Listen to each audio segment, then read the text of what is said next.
Hi, my name is Katalin. I'm the owner of POW and Chicago Krav Maga. I'm in Chicago.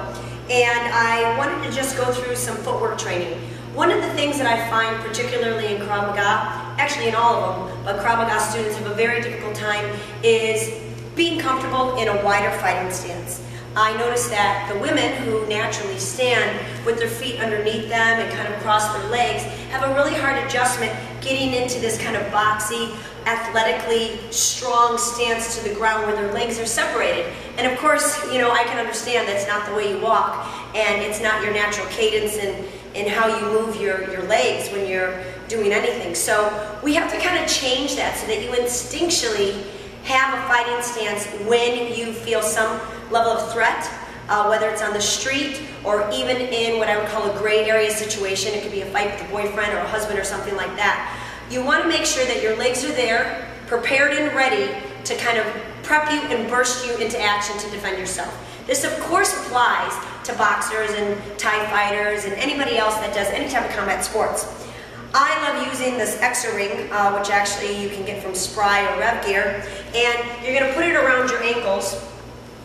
Pick a distance that you know your instructor has maybe helped you really focus on, which is generally about shoulder to hip width in distance and one natural stride of your gait. So the adjustments come into play where if you're more Krav Maga and reality-based in your self-defense training, you're going to be facing forward and forward towards the attacker at all time. No matter where they turn, your goal is to constantly be in the optimum position, facing the attacker. You know, once you get into MMA, Thai, or boxing, the stance still has the same athletic connection to the ground, but the angling of your body is going to change. No matter what, this can be applied to all of that. So I'm going to do it more of a Krav Maga style, where I'm going to face the attacker completely full on and forward facing fighting stance. My hands are a little bit more out in front of me right now. I stay a little bit more connected, if you notice, through the ball of my foot. I don't really sit back into my heel. That just really eliminates my ability to burst in, and Krav Maga is all about that offensive bursting and energy.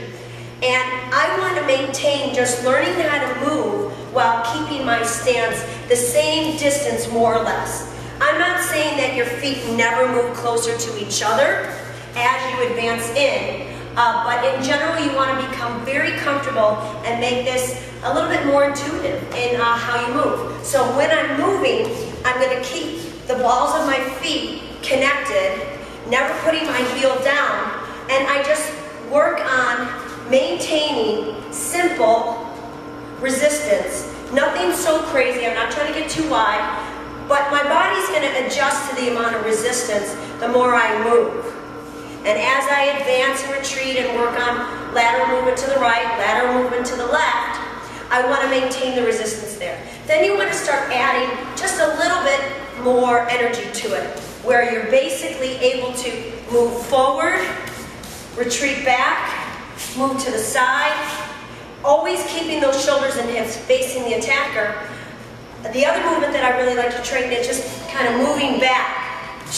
My butt's going to drive back, my hands are going to move forward. This is kind of a natural defensive body reaction. So give that a try and see if you can improve your fighting stance and make it a little bit more natural and instinctual.